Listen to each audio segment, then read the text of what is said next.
వైసీపీలో కాపులకి స్థానం ఏంటో, కాపుల్ని ఎంత చిన్న చూపు చూస్తారు, కాపు నాయకుల్ని, కాపు మాజీ మంత్రులు కానివ్వండి, వైసీపీలో కాపులకి ఎంత ప్రాధాన్యత ఉందో ఒకసారి మా వారు రోజా మాటల్లో ఉందాం. తెలుసుకొని నిన్న ఎక్కడో జగన్ తప్పుంటారా నువ్వు నేను తెలుసుకుందామంటున్నాడు. జగనన్న దమ్ము ధైర్యం గురించి సోనియా గాంధీని అడుగు, మీ నాన్న చంద్రబాబు నాయుడు అడిగితే తెలుస్తుంది. నారా లోకేషన్ కూడా ఈ సందర్భంగా తెలియజేస్తున్నా, నీకు జగనన్న అవసరం లేదు. ఈరోజు రాష్ట్ర వ్యాప్తంగా ఏ జిల్లాకు వెళ్ళినా మా నాయకులు కనిపిస్తారు. టైం నువ్వు చెప్పు, ప్లేస్ నువ్వు చెప్పు, ఏ ప్రాంతానికి వస్తావో ఆ ప్రాంత నాయకులు అడిగి ఉన్నారు. అంబటి రాంబాబు గారిని పంపించమంటారు, కురసాల కన్నబాబు గారిని పంపించమంటారు, పేర్ని నాని గారిని పంపించమంటారా, బొత్స సత్యనారాయణ పంపించమంటారా, లేదా మహిళా నాయకురాన్ని పంపించమంటారా?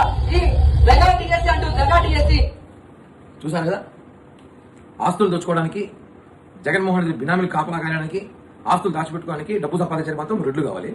ఇక్కడ కాపులు మాత్రం రోడ్డుపై తీసుకొచ్చి గొడవ పడడానికి అంబటి రాంబాబు, పేరు నాని, బొత్స సత్యనారాయణ, కన్నబాబు వీళ్ళందరూ ఛాలెంజ్ విసిరి బయటకు వచ్చి గొడవ పడరట. వీళ్ళు రోజా గానీ, భాస్కర్ రెడ్డి గానీ, కరుణాకర్ రెడ్డి గానీ, మిథున్ రెడ్డి గానీ, ఇంకో రెడ్డి సత్యరెడ్డి గానీ వీళ్ళందరూ కూడా ప్యాలెస్ లో కూర్చొని ఆస్తులు సంపాదించుకోవాలి. వీళ్ళు అక్కడ కాపలా కాస్తున్న కాపు వైసీపీ నేతలు సిగ్గు లేకుండా ఇప్పటికే చూడండి, మీ మాజీ మంత్రి మీ సన్నిహితుల రోజా ఏం చెప్పింది, వాళ్ళతో ఛాలెంజ్ అంట, అంటే వాళ్ళు బయట పంపిస్తుందట. వైసీపీలో ఉన్న కాపు నేతలతో లోకేష్ గారి ఛాలెంజ్ చేపిస్తుంది. అంటే ఏమర్థం, ఇప్పుడు కాపులు తెలుసుకోండి మీ స్థానం ఏందో. మీ స్థానం మీరు బయట గొడవలకి, కేసులకి, కుక్కలా బయట పడడానికి విశ్వాసం చూపించిన మాత్రమే కాపులు వైసీపీలో పనికొస్తారా?